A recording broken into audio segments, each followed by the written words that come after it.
സ്ഥാനാർത്ഥികളെക്കുറിച്ച്. ലിജുവിലേക്ക് തിരിച്ചു വരാം. ഡോക്ടർ ജയകുമാർ, നേരത്തെ അഡ്വക്കേറ്റ് PK ഇബ്രാഹിം പറഞ്ഞതിനോട് താങ്കൾക്കുള്ള പ്രതികരണം ചോദിക്കുന്നു. അതിനൊപ്പം ഈ ഓർഡിനൻസിലേക്ക് കൂടി ഇന്ന് രാഹുൽ ഗാന്ധി ഇടപെട്ട ഓർഡിനൻസിലേക്ക് കൂടി നമുക്ക് അതിൻ്റെ നിയമവശങ്ങളെക്കുറിച്ച് കൂടി ഒന്ന് വിശദീകരിക്കേണ്ടതുണ്ട്. സുപ്രീം കോടതി ഉത്തരവനുസരിച്ച് വിചാരണ കോടതി ശിക്ഷ വിധിച്ചാൽ അയാൾ അയോഗ്യനാകണം, ജനപ്രതിനിധി അയോഗ്യനാകണം എന്നാണ് വിധി. അതിനെ മറികടക്കാനാണ് ഓർഡിനൻസ് കൊണ്ടുവന്നത്. വിചാരണ കോടതി വിധിക്ക് അപ്പീൽ നൽകുകയും മേൽക്കോടതി അയാളെ കുറ്റവിമുക്തനാക്കുകയും ചെയ്താൽ മുൻകൂട്ടി ശിക്ഷ വിധിക്കുന്ന ഒന്നായി മാറില്ലേ സുപ്രീം കോടതി നേരത്തെ പുറപ്പെടുവിച്ച വിധി അയോഗ്യനാക്കണം എന്നത്? അതിനെ മറികടക്കാൻ ഒരു ഓർഡിനൻസ് കൊണ്ടുവരുന്നത് സ്വാഭാവികമായും നമ്മുടെ നിലനിൽക്കുന്ന നീതിന്യായ സംവിധാനത്തിൽ സാധൂകരിക്കപ്പെടേണ്ടതല്ലേ?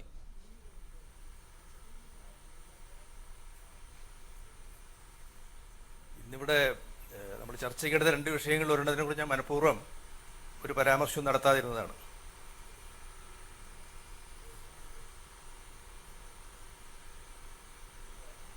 താങ്കൾക്ക് ഡോക്ടർ PK ഇബ്രാഹിമിന്റെ പരാമർശങ്ങളോട് പ്രതികരിക്കാം.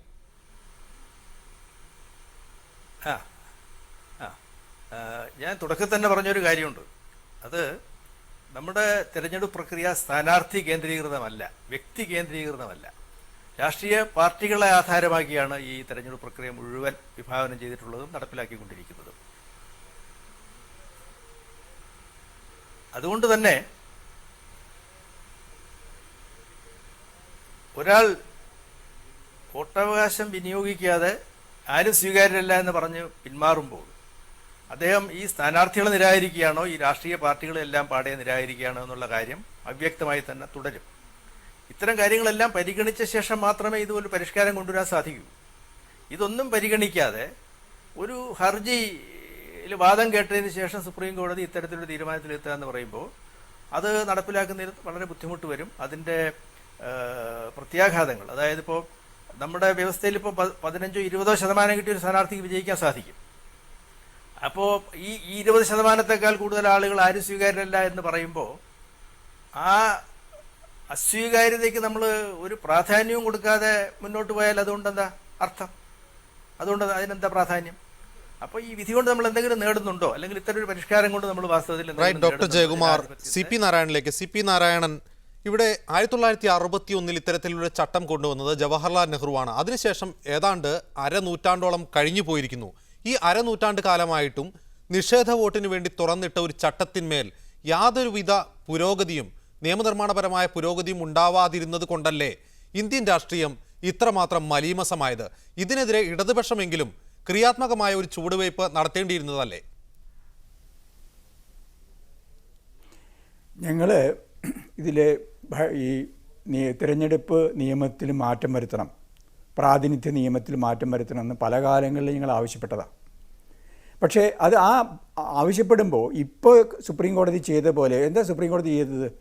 സുപ്രീം കോടതി ചെയ്തത് ചില വ്യക്തികൾക്ക് ഈ വന്ന സ്ഥാനാർത്ഥികളിൽ ആരും സ്വീകാര്യമല്ലെങ്കിൽ അത് രേഖപ്പെടുത്താമെന്നത്. അതുകൊണ്ട് എന്താ ഫലം? ഇവിടെ തിരഞ്ഞെടുപ്പിൽ സ്ഥാനാർത്ഥികൾ മത്സരിക്കുകയും ആ മത്സരിച്ചവരിൽ ഒരാളെ ഓരോ മണ്ഡലത്തിൽ നിന്നും ജയിച്ച് അവരിൽ ഭൂരിപക്ഷം ഉള്ളവരെ അവർ മന്ത്രിസഭ രൂപീകരിക്കുകയും എന്നിട്ട് അവർ ഗവൺമെൻറ് ഉണ്ടാക്കി ഭരിക്കുകയും ചെയ്യുക. ഇതാണ് ഭരണഘടനയിൽ ഈ ഗവൺമെൻറ് ഭരണകൂടത്തെ പറ്റിയുള്ള കൺസെപ്റ്റ്. അതാണ് അതിനെ സംബന്ധിച്ച വിശദാംശങ്ങൾ പരിശോധിക്കാതെ വോട്ട് ചെയ്യാൻ വേണ്ടിയിട്ട് ഒരു സൗകര്യം ആ ഇലക്ട്രോണിക് മെഷീനിൽ ചെയ്തു കൊടുത്താൽ തിരഞ്ഞെടുപ്പ് പരിഷ്കാരമായി എല്ലാം തീർന്നു എന്ന വ്യാമോഹം സൃഷ്ടിക്കുകയാണ് ഈ കേസിൽ ഈ കേസും അതിലെ ഭരണഘടനാ ബെഞ്ചിൻ്റെ വിധിയും മൂലം ചെയ്തിട്ടുള്ളത്. യഥാർത്ഥത്തിലുള്ള പ്രശ്നം അവിടെ കിടക്കുന്നു. ഇപ്പോൾ ജനങ്ങൾക്ക് സ്വീകാര്യരായ നിയമവിരുദ്ധമായ കാര്യങ്ങൾ ചെയ്യുന്ന ആളുകൾ തിരഞ്ഞെടുപ്പ് മത്സരിക്കുന്നത് തടയണമെങ്കിൽ അതിന് മറ്റ് വ്യവസ്ഥകൾ ചെയ്യണം. അതൊക്കെ ചെയ്യണമെങ്കിൽ അതിനെ സംബന്ധിച്ച് ജനങ്ങളുടെയിലും പാർലമെൻറ്റിലും വലിയ ചർച്ച നടക്കണം. ആ വലിയ ചർച്ചയുടെ അടിസ്ഥാനത്തിൽ ഒരു ബില്ലുണ്ടാക്കി ആ ബില്ല് പാർലമെൻറ്റിൻ്റെ 2 സഭകളിലും ചർച്ച ചെയ്ത് പുതിയൊരു നിയമം ഉണ്ടാക്കണം, അല്ലെങ്കിൽ നിയമത്തിന് ഭേദഗതി വരുത്തണം. അതിനൊക്കെ ഒരു കുറുക്കു വഴി എന്ന രീതിയിൽ ഇത്തരം മാർഗങ്ങൾ സ്വീകരിക്കുന്നത് നമ്മുടെ നാട്ടിലെ ജനാധിപത്യ പ്രക്രിയയ്ക്ക് ഏതെങ്കിലും തരത്തിലുള്ള ഊനം തട്ടിയിട്ടുണ്ടെങ്കിൽ അതിന് പരിഹാരമാവില്ല.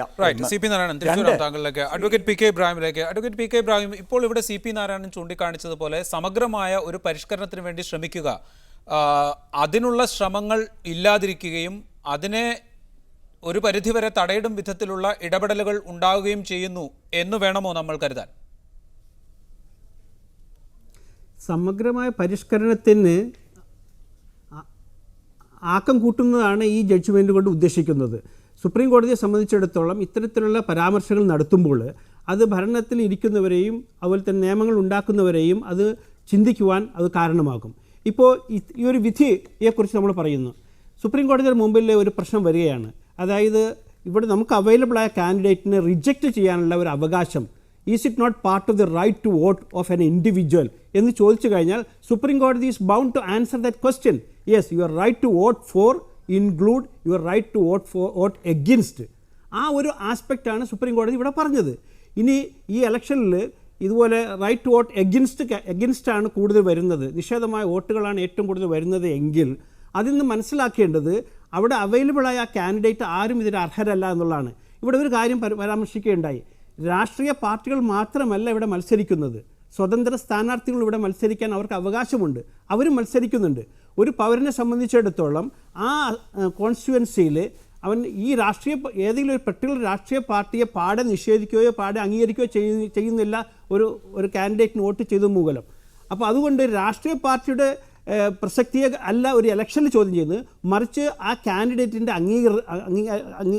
അംഗീകരിക്കുന്നുണ്ടോ എന്നുള്ള വിഷയം മാത്രമാണ്.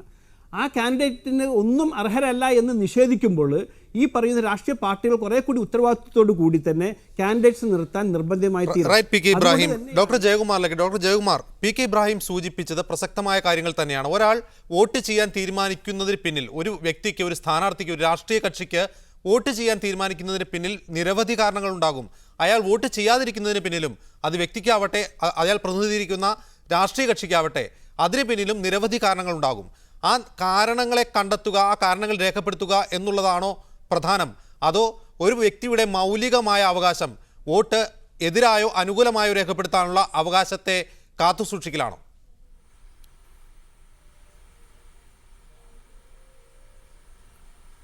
ഇപ്പൊ നമ്മുടെ രാജ്യത്ത്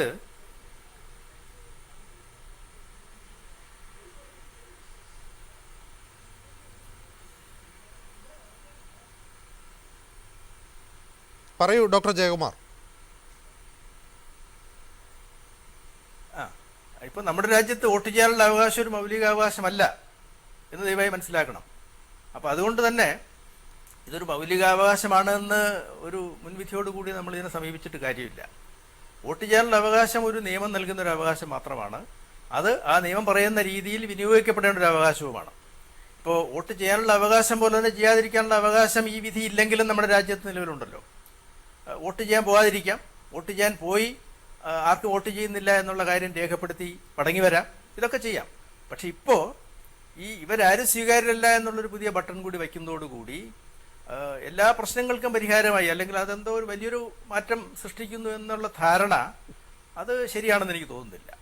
ഈ തെരഞ്ഞെടുപ്പ് പരിഷ്കരണം എന്നുള്ള സമഗ്രമായ വിഷയത്തെ അതിൻ്റെ സമഗ്രതയോടുകൂടി തന്നെ സമീപിക്കുകയും മൗലിക മാറ്റങ്ങൾ അത് ജനത്തിൻ്റെ ഇച്ഛ പ്രതിഫലിപ്പിക്കുന്ന രീതിയിൽ പിന്നെ ഒരുപാട് മാറ്റങ്ങൾ, ഈ ആനുപാതിക പ്രാതിനിധ്യം ഉൾപ്പെടെ, ലിസ്റ്റ് സിസ്റ്റം ഉൾപ്പെടെ എത്രയോ പുതിയ പുതിയ നിർദ്ദേശങ്ങൾ ഉയർന്നു വരുന്നു. ഇതൊന്നും ഗൗരവമായി പരിഗണിക്കുന്നില്ല എന്നുള്ളതാണ് നമ്മൾ കാണേണ്ടത്. അപ്പോൾ പ്രധാന വിഷയങ്ങളിൽ നിന്ന് ശ്രദ്ധ വ്യതിചലിപ്പിച്ചുകൊണ്ട് അപ്രധാന വിഷയങ്ങളിലേക്ക് പോവുക, അതോടൊപ്പം തന്നെ ഇത്തരം തീരുമാനങ്ങൾ എങ്ങനെ ആര് കൈക്കൊള്ളണം എന്നുള്ളതിനെക്കുറിച്ച് വ്യക്തമായ ധാരണയില്ലാതെ ഇതൊക്കെ കോടതി വിധിയിലൂടെ എല്ലാം നേടാം, അല്ലെങ്കിൽ കോടതി വിധിയിലൂടെ നിയമനിർമ്മാണവും നിയമനിർമ്മാണ അധികാരവും നടപ്പിലാക്കാനുള്ള അധികാരവും എല്ലാം കോടതികൾ തന്നെ നോക്കിക്കൊള്ളും എന്നൊക്കെയുള്ള ഒരു വ്യാമോഹം അത് ഗുണം ചെയ്യില്ല എന്ന് തന്നെയാണ് എൻ്റെ അഭിപ്രായം. റൈറ്റ്. എൻ കെ ജയകുമാർ, അവസാനമായി എം ലിജുവിലേക്ക്. ശ്രീ ലിജു, രണ്ട് ജനപ്രാതിനിധ്യ നിയമവുമായി ബന്ധപ്പെട്ടാണ് ഇന്ന് രണ്ട് പ്രധാന സംഭവവികാസങ്ങൾ ഉണ്ടായത്. ഒന്ന് സുപ്രീം കോടതിയുടെ വിധി, ഒന്ന് രാഹുൽ ഗാന്ധിയുടെ അഭിപ്രായ പ്രകടനങ്ങൾ. ഇത് രണ്ടും രാജ്യത്ത് ഒരു ജനപ്രാതിനിധ്യ നിയമത്തിലും തെരഞ്ഞെടുപ്പ് പരിഷ്കാരത്തിനും വേണ്ടിയുള്ള സജീവമായ ചർച്ചകൾക്ക് വഴി തുറക്കും എന്ന് കരുതുന്നുണ്ടോ? അങ്ങനെയെങ്കിൽ അതിന് ഫലമുണ്ടാകും എന്ന് പ്രതീക്ഷിക്കാൻ സാധിക്കുന്നു? തീർച്ചയായും ഇത് രാജ്യത്ത് ജനപ്രാതിനിധ്യ നിയമത്തെ സംബന്ധിച്ചും തിരഞ്ഞെടുപ്പ് പരിഷ്കാരങ്ങളെക്കുറിച്ചും വളരെ പോസിറ്റീവായ ചില ചർച്ചകൾക്ക് വഴിയൊഴുക്കും എന്ന കാര്യത്തിൽ എനിക്ക് യാതൊരു സംശയവുമില്ല. ഞാൻ ഇവിടെ ചർച്ചയിൽ ഉയർന്നു വന്ന ഒരു ആശയത്തോട് എനിക്ക് യോജിപ്പുണ്ട്. കാരണം നമ്മുടെ ജുഡീഷ്യറിയുടെ അടിസ്ഥാന ഘടകങ്ങളുടെ അവരുടെ ഓരോരുത്തരുടെയും ധർമ്മം എന്ത് എന്ന കാര്യത്തിൽ കൃത്യമായ നിർവചനം ആവശ്യമുണ്ട്. ഇപ്പോൾ കോടതികൾ നിയമനിർമ്മാണ അധികാരത്തിലേക്ക് കടന്നു കയറുന്നതിനെ സംബന്ധിച്ച് ഇപ്പോൾ ഇന്നത്തെ ഒരു വിധിയെ സംബന്ധിച്ച് ചർച്ച ഉയർന്നു വരേണ്ടത്. കാരണം അത് ഏകപക്ഷമായ കോടതികൾക്ക് നിയമനിർമ്മാണം വിട്ടുകൊടുക്കേണ്ട ഒരു ആവശ്യമില്ല. പക്ഷേ എന്നിരുന്നാലും ഇന്ന് കോടതി ഉയർത്തിയ വളരെ പ്രസക്തമായ ഒരു വിഷയം അതുകൊണ്ട് അപ്രത്യക്ഷമാവുന്നില്ല. ഇപ്പോഴും ഈ കോടതി വിധിക്ക് ശേഷവും വോട്ട് ചെയ്യേണ്ട എന്ന് തീരുമാനിക്കുന്ന ആളുകൾക്ക് വോട്ട് ചെയ്യാൻ പോകണ്ട. കോടതി അങ്ങനെ നിർബന്ധിക്കുന്നില്ല, അതിനെ മാൻഡേറ്ററി ആക്കി മാറ്റുന്നില്ല. പക്ഷെ വോട്ട് ചെയ്യാൻ അവിടെ ചെന്ന് എനിക്കിവരെ ആരെയും എനിക്ക് തൃപ്തിയില്ല, ഇവരുടെ പോളിസീസിനോട് എനിക്ക് താല്പര്യമില്ല എന്ന് രഹസ്യമായി പറയാൻ ആഗ്രഹിക്കുന്ന ഒരാൾക്ക് നിലവിലുള്ള ജനപ്രതിനിധി നിയമപ്രകാരം അതിന് അവകാശമില്ല. വോട്ട് ചെയ്യുന്നില്ലെങ്കിൽ കൃത്യമായി രേഖപ്പെടുത്തും. അത് പൊതുജനത്തിന് വിവരാവകാശ നിയമത്തിലൂടെ എടുക്കാൻ സാധിക്കും. അപ്പോൾ അത്തരമൊരവസ്ഥയെ ഇന്ന് കോടതി അഡ്രസ്സ് ചെയ്തു എന്നാണ് എനിക്ക് മനസ്സിലാക്കാൻ സാധിക്കുന്നത്. ഒരു ബട്ടണിലൂടെ എനിക്ക് ഈ രാഷ്ട്രീയ പാർട്ടികളോടും വ്യക്തികളോടും താല്പര്യമില്ല എന്നൊരു ഇന്ത്യൻ പൗരന് പറയാൻ അവകാശമുണ്ട് എന്ന കോടതിയുടെ നിരീക്ഷണം ഒരു പരിധിയോടെ എനിക്ക് യോജിപ്പുള്ള കാര്യമാണ്. രണ്ടാമത്തെ പ്രശ്നം ശ്രീ രാഹുൽ ഗാന്ധി എന്ന് പറഞ്ഞ കാര്യം, അതിനെ രണ്ട് തലത്തിൽ നമ്മൾ കാണണം. ഒരു രാഷ്ട്രീയ പാർട്ടിക്കുള്ളിൽ നിൽക്കുന്ന വ്യക്തികളെല്ലാവരും തന്നെ ആ പാർട്ടിയുടെ ഒരു പൊതു അഭിപ്രായത്തിനെതിരെ അഭിപ്രായം പറയാൻ പാടില്ല. രാഷ്ട്രീയ പാർട്ടികൾ എന്ന് പറയുന്നത് ഇരുമ്പ് മറയാണ് എന്ന തരത്തിൽ ഇന്ത്യയുടെ രാഷ്ട്രീയ വ്യവസ്ഥയിൽ നിലനിൽക്കുന്ന അച്ചടക്കത്തെ സംബന്ധിക്കുന്ന ചില കാഴ്ചപ്പാടുകൾ കൂടി മാറ്റമുണ്ടാക്കാൻ രാഹുൽ ഗാന്ധിയുടെ ഇന്നത്തെ പ്രസ്താവന വഴിതെളിക്കും. അവസാനമായി സി പി നാരായണനിലേക്ക്. ശ്രീ സി പി നാരായണൻ, ഈ വിധി വന്നതിന്റെ തൊട്ടു പിറകെ തന്നെ ഇക്കാര്യം ഞങ്ങൾ നേരത്തെ ചൂണ്ടിക്കാണിച്ചതാണെന്നും ഇതുടൻ നടപ്പാക്കാൻ നടപടി സ്വീകരിക്കും എന്നുമാണ് തെരഞ്ഞെടുപ്പ് കമ്മീഷൻ പ്രതികരിച്ചത്. അത് എത്രത്തോളം നിയമപരമാണ് യഥാർത്ഥത്തിൽ? താങ്കളുടെ ചോദ്യത്തിന് ഉത്തരം പറയുന്നതിന് മുമ്പേ എന്നെ നേരത്തെ താങ്കൾ പറയാൻ സമ്മതിച്ചില്ല ഒരു കാര്യം. അതായത് രാഹുൽ ഗാന്ധി ഇന്ന് ചെയ്തത് ജനാധിപത്യ പ്രക്രിയയ്ക്ക് നിരക്കാത്തതാണെന്ന് എനിക്ക് പറയേണ്ടിയിരുന്നു. കാരണം രാഹുൽ ഗാന്ധി എന്ന വ്യക്തിക്ക് എൻ്റെ അഭിപ്രായമാണെങ്കിൽ പറയാം. പക്ഷേ രാഷ്ട്രീയ പാർട്ടിയിൽ, ജനാധിപത്യ വ്യവസ്ഥയിൽ രാഷ്ട്രീയ പാർട്ടിയിലും പൊതുജനമധ്യത്തിലും ഭൂരിപക്ഷത്തിന് അഭിപ്രായമുണ്ട്. ആ ഭൂരിപക്ഷത്തിൻ്റെ അഭിപ്രായത്തെ ഒരു വ്യക്തി വീറ്റോ ചെയ്യലാണ് നടക്കുന്നത്. അപ്പോൾ ലിജു വളരെ കാര്യമായിട്ട് പറഞ്ഞു ഇടതുപക്ഷ പാർട്ടികളിലൊന്നും ഇതില്ലെന്ന്. ഈ ഇടതുപക്ഷ പാർട്ടികൾ ഇങ്ങനെ വീറ്റോ പവർ ഇല്ല. ക്യാബിനറ്റിനെയും കോൺഗ്രസിൻ്റെ കമ്മിറ്റിയെയും എല്ലാം വീറ്റോ ചെയ്യുകയാണ് ഒരു വ്യക്തി ചെയ്തിട്ടുള്ളത്. അത് ഒരു സ്വേച്ഛാധിപത്യ പ്രവണതയാണെന്ന് പറയേണ്ടി വരും. അത് വളരെ സ്വീകാര്യമാണെന്ന് എനിക്ക് പറയാൻ പറ്റില്ല. അതൊരു കാര്യം.